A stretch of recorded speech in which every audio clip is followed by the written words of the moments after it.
Welcome back to the 34th part of Debugging at Scale, where we do line-by-line debugging on a production container. Debugging using the tools we described up until now is great.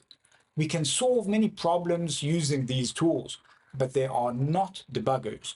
Solving problems deep within the code is hard without debuggers. The best approach is to reproduce the problem without Kubernetes and outside of production. But in some cases, this just isn't an option. The real solution is observability, but I'll discuss that a bit later. So keep your eye out for that module, where we'll discuss the real way in which one needs to debug production. We have a command prompt on Kubernetes servers, remote or local. It doesn't matter if we used exec or kubectl debugger. What matters is the prompt.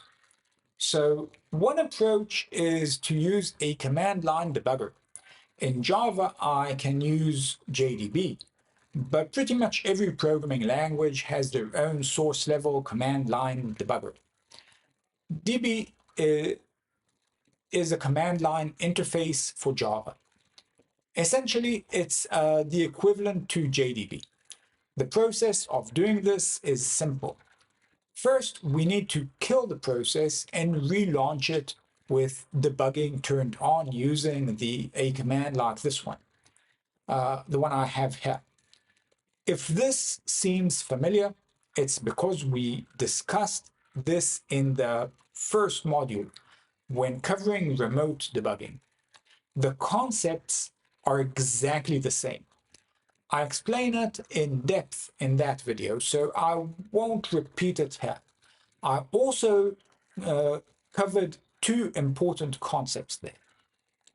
The big part I also covered there is Kubernetes port forwarding.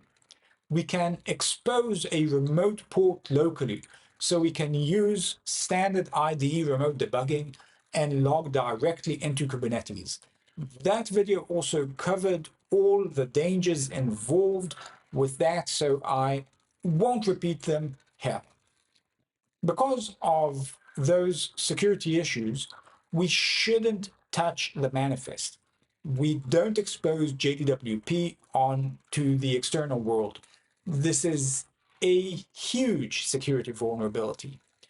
The technique I describe here are great for debugging locally.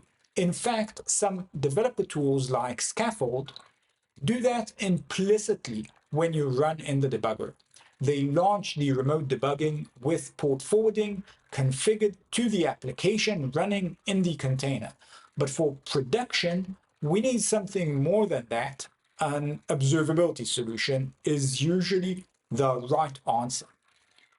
A debugger and exec are great when troubleshooting an app locally or on staging.